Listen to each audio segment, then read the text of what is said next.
अश्वत्थामा के मामा कृपाचार्य आज भी जीवित हैं। जानिए 10 रहस्य हस्तिनापुर के कौरवों के कुलगुरु द्रोणाचार्य के पुत्र अश्वत्थामा के मामा कृपाचार्य महाभारत युद्ध में कृपाचार्य कौरवों की ओर से सक्रिय थे। इनकी बहन कृपि का विवाह द्रोणाचार्य से हुआ था। महाभारत के युद्ध में कृपाचार्य बच गए थे क्योंकि उन्हें चिरंजीवी रहने का वरदान था। आओ जानते हैं उनके बारे में 10 रहस्य। 1. गौतम, आशी के पुत्र शरद्वान और शरद्वान के पुत्र।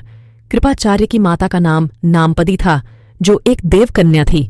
इंद्र ने शरद्वान को साधना से डिगाने के लिए नामपदी को भेजा था, क्योंकि वे शक्तिशाली और धनुर्विद्या में पारंगत थे, जिससे इंद्र खतरा महसूस करने लगा था। देवकन्या नामपदी के सौंदर्य के प्रभाव से शरद्वान इतने कामपीड़ित हो गए कि उनका वीर्य स्खलित होकर एक सरकंडे पर गिर पड़ा। वह सरकंडा 2 भागों में विभक्त हो गया, जिसमें से एक भाग से कृप नामक बालक उत्पन्न हुआ और दूसरे भाग से कृपि नामक कन्या उत्पन्न हुई। शरद्वान नामपदी ने दोनों बच्चों को जंगल में छोड़ दिया, जहां महाराज शांतनु ने इनको देखा और इन पर कृपा करके दोनों का लालन पालन किया, जिससे इनके नाम कृप तथा कृपि पड़ गए। 2. कृपाचार्य महाभारत युद्ध में कौरवों की ओर से लड़े थे। महाभारत युद्ध के कृपाचार्य गुरु द्रोणाचार्य और भीष्म पितामह की जोड़ी थी। युद्ध में द्रोणाचार्य, कृपाचार्य और अश्वत्थामा तीनों ही भयंकर योद्धा थे। तीनों ही अपने युद्ध कौशल के बल पर पांडवों की सेना का संहार कर दिया था। कृपाचार्य जिंदा बच गए। 18 महायोद्धाओं में से एक थे। भीष्म और द्रोण के बाद उन्हें ही सेनापति बनाया गया था। 3. कृपाचार्य अश्वत्थामा के मामा थे। कृपाचार्य की बहन कृपि का विवाह गुरु द्रोण के साथ हुआ था।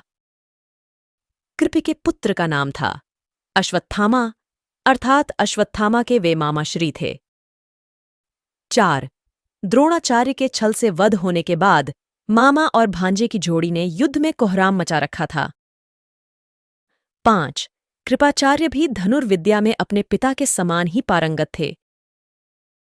भीष्म ने इन्हीं कृपाचार्य को पांडवों और कौरवों की शिक्षा दीक्षा के लिए नियुक्त किया और वे कृपाचार्य के नाम से विख्यात हुए। 6.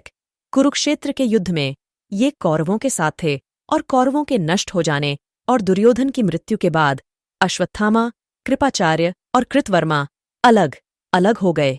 कृपाचार्य ने बाद में इन्होंने परीक्षित को अस्त्र विद्या सिखाई। 7.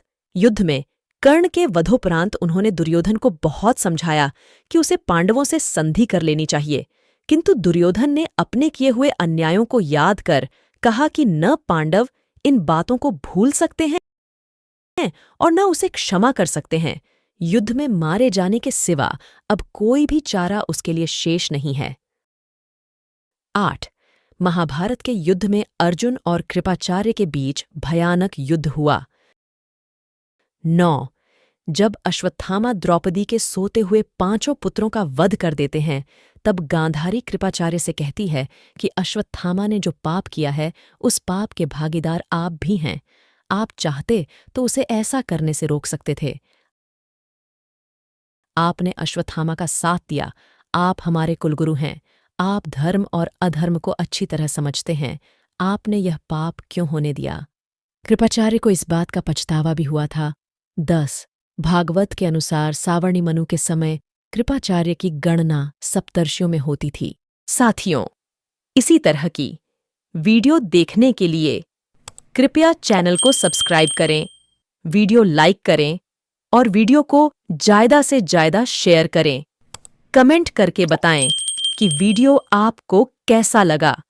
वीडियो देखने के लिए बहुत बहुत धन्यवाद।